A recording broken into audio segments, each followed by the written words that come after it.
So we're just going to go through the different groups. So the original experiment was just increasing the amount of water in a beaker and then seeing which one would take the longest to boil. So obviously the one that had more mass would require more kinetic energy to get those particles to boil. And so that's a little bit of a physics one. So I was asking them to make it, improve on it and make it more chemistry. And this is what you guys came up with. So we're going to go through the theory of them and which ones went wrong, and then we'll do the table and graph for it. So this is how I get the students to plan the experiment. And so the first one here is changing the amount of salt, and then they're trying to work out how long it takes to boil. Now, the problem with the long ones, which is actually the initial experiment as well, is so that one goes down and then up and then kind of stays the same and then goes up, which is sort of the correct trend. But the Bunsen, there's no controls. Like the beakers, this was done over several days. Number one, it takes forever to get range of 5, repetition of 3, and then the Bunsen burners work at different rates, and so you can't do it on a different day and go to a different Bunsen burner or whatever. And they didn't get enough data. It just took them a long time for some reason. Or that should be pretty quick if it only takes 1 minute 18 seconds. So what they really should have done is gone for boiling point. And so the sodium and the chlorine, they're really quite small molecules. And so the water, which has these negative and positive ends, stick to it quite well. And so that causes the boiling point to increase because the water can't get away as easy when you increase the temperature. And so in doing time really just introduces a whole heap of uncontrolled variables. So that one didn't get enough data. I think the reason there were issues in controlling variables and getting it set up. And I think maybe it's this group. Some group did a whole heap of data and they just weren't writing it down. So that might have been a reason why this one didn't get there. This was probably never. It could have made it if the data was a bit better. Yeah, that one. This is not the latest update, so they did get a fair few. Oh, there we go. And this is not the latest update. They did get a bit more. All right, but not enough. All right, so we're going on to this one. This is the one we're actually going to use. And so I'll just explain this one. Now, if you try and go to ChatGPT or the articles, you're actually not going to get an answer for this one. It's actually quite complicated. So they're adding vinegar, which is a molecule that looks like this. It has no pos or negs on these areas here. But there's a neg on this area here. And there's a neg here. And there's a pos here. So that's what vinegar looks like. And obviously it's interacting with water, which has a neg here and a pos here and a pos on the other side. And you can see because of this acetic acid itself, it forms this, it has like a neg here and a pos here, if I just draw it as a blob, and it actually forms dimers and actually interlinks to create this one larger molecule when it's pure. So the boiling point increases because it's a big heavy molecule, whereas water isn't, even though it's a small molecule, it has a high density of these pos and negs sticking to each other, and so the boiling point of acetic acid is actually quite high, even though it doesn't have a lot of pos and negs sticking to each other, whereas water is lower because even though it's small, it has a lot of pos and negs sticking to each other. So ironically, when you put the two together, it doesn't form these dimers because it's very, very dilute. So this is vinegar, which is like 5%, not pure this is pure, 100%. And you're adding 5%. And then you're adding that 5% to water, which is diluting it even further. So you only have these single molecules floating around. You don't have these dimers forming. And the temperature would be enough to break those dimers anyway, so that that would have a less effect. Any formation of dimers, plus it's very dilute, so it's all spread out. It's not concentrated where it can line up. And so instead of with sodium chloride it locking onto the HOs and making the temperature go up because it's harder for the water molecules to escape, it's the opposite. It's breaking up all the plus and neg sticking between the water molecules. They're called hydrogen bonds if you want to use the correct term. And so the effect is it's easier for the water to escape because the very, very low concentrations of acetic acid are breaking up the density of these hydrogen bonds. And for some reason, that explanation is not findable on the internet. I'd like you to try and find it. Anyway, so you can see here as you add more and more vinegar, the boiling point is getting lower and lower. So that's the data we're going to deal with. And that's the scientific explanation that comes from me. If you can get a better one, good for you. All right, throw that in there and I'll be very impressed. But I'm saying the acetic acid molecules don't have a lot of hydrogen bonds to them compared to water, the positive attractions. So that's making water able to escape at a lower instead of a higher temperature, which would be the case if it was sodium chloride. So sodium chloride is boiling point elevation. This is actually boiling point depression, which is when you add a more volatile substance to water, like ethanol. You'll see with ethanol, if you want to do a comparison, ethanol is very similar. Looks almost exactly the same. And that is much, much easier to find. So maybe you should look up ethanol. You can see it's very, very similar size and shape. The only difference is here, there's a double bond O here. So that's how we get vinegar. Often we convert ethanol to vinegar. So there's a theory behind it. So you need to explain scientifically why the temperature went down, and hopefully what I said made a little sense. All right, now don't stop there because it's very important to look at errors in experiments. Where are we? Next one here. So this one here was similar, except for their data was not very well presented, and they used drops, and then they had minutes and seconds. So the data was a lot more difficult to deal with. It's exactly the same as the previous experiment, except for we couldn't incorporate it.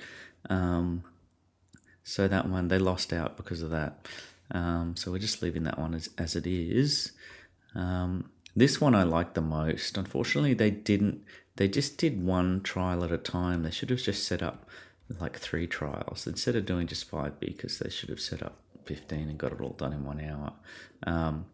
This one, they found that ice melts a lot faster in salty water. And that's because water is not just melting now, it's also going from an area, it's diffusing. So it's going from an area of high concentration to low concentration, which is what I suspected, and the data did show that. So that was really cool. That was my favorite, but unfortunately we can't use that because their design wasn't good enough. All right, they were doing it, they should have done it a lot faster. This one here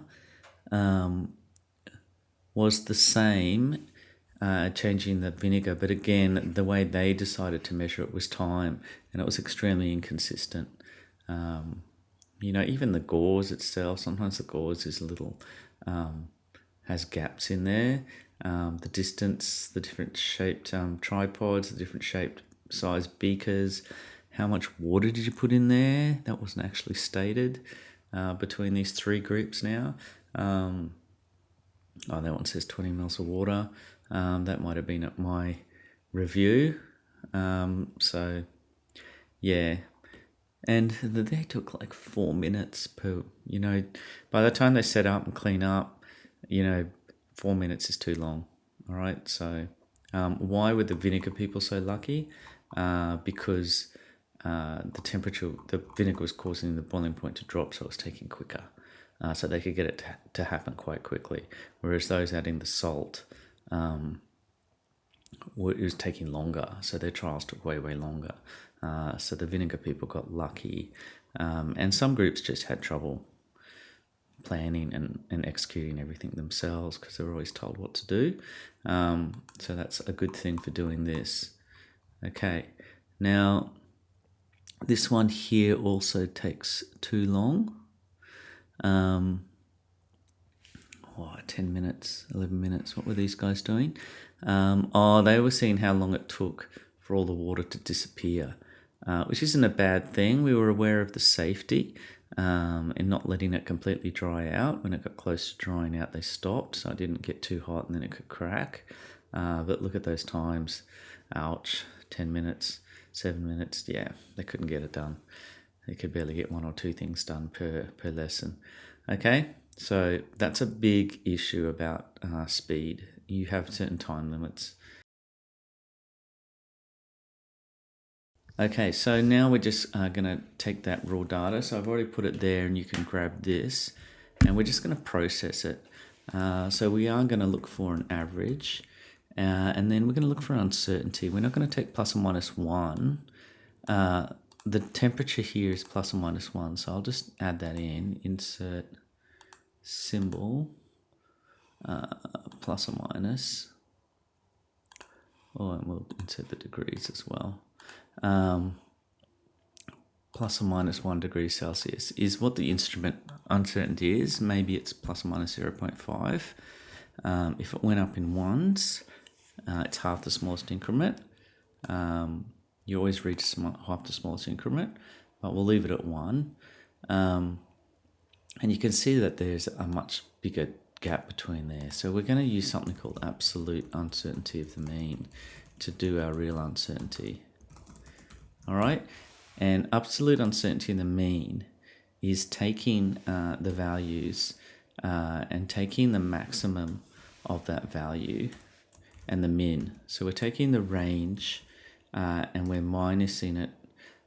So taking the max and minusing it from the min, and then dividing that by 2. All right, so that is a better idea of the uncertainty. So taking the largest one of that, and then taking the smallest one of that and dividing it by 2. And that should say minus. And I'll probably also need to put that in brackets as well because it doesn't know order of operation. And so 1.5 is a better idea of the uncertainty. So if I press Control C, drag that down, you'll see that the uncertainty is more accurate as these numbers here. Okay, so that's all I need to do for my graphing. Now the table swings we don't have an uncertainty for, so we shouldn't really use it tablespoons. We should have measured the volume accurately, or even the mass, and taken that as the volume. So 5 grams would have been 5 mils. That would have been a more scientific way to do it. Okay, so this is the, I'm going to say volume of volume. It's vinegar, that's assumed. And that is tablespoons.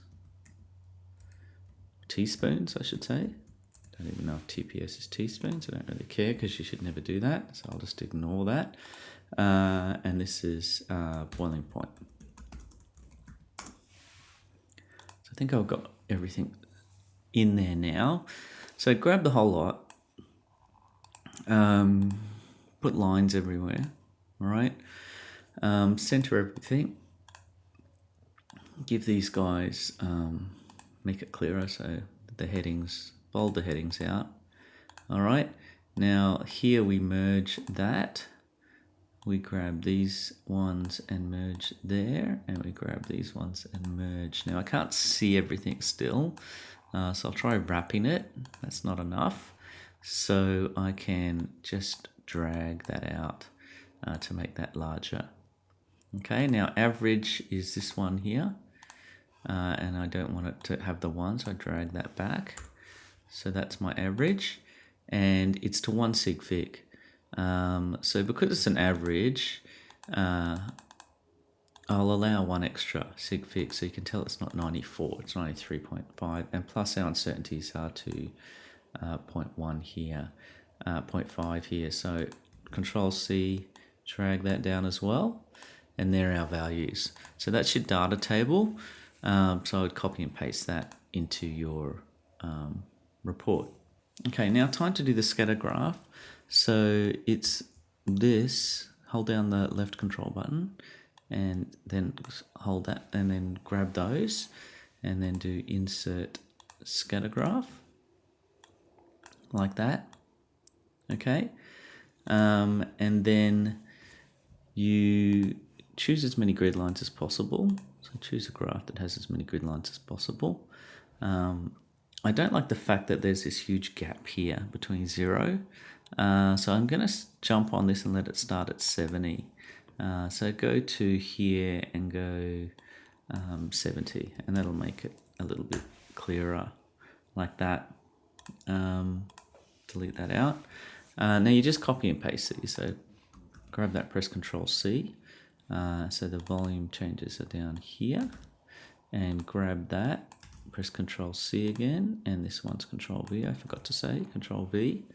All right, so you can see increasing tablespoons, decreases, boiling point, and it's a negative linear relationship. And so you left mouse click, add trend line.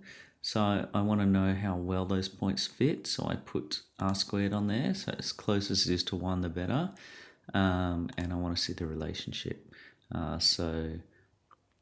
It crosses at 97, it should really cross at 100, so that's maybe an error there. So for every degree it's going, every T-spin it's going down by about 4 degrees. The gradient is -4. So delta y and delta x, I'm not sure if you've done that in math yet. You can see some of the points don't fit on the line. So there's a little bit of imprecision there. And then last thing we're going to do is error bars. So add the error bars. We don't have error bars for volume, unfortunately, because that wasn't done very well. Should be measured with accurate equipment, not a tablespoon. And this one has a whole different type. So what we're going to do is double click on that. Let's get rid of all these. Click on that. There. All right, then go to this one and then go custom and specify value. And for that, we just grab those and then we delete this bit out and grab that. So plus that and then minus that. And there you get it. You can see it gets bigger as you go down. So as we added more and more vinegar, we were getting much more variable results and it was less certain. All right, but I think it was still, the error bar is still outside this range here, so you can still see the trend is quite good. All right, so cut and paste that graph into your report as well, and there are questions there for you to answer.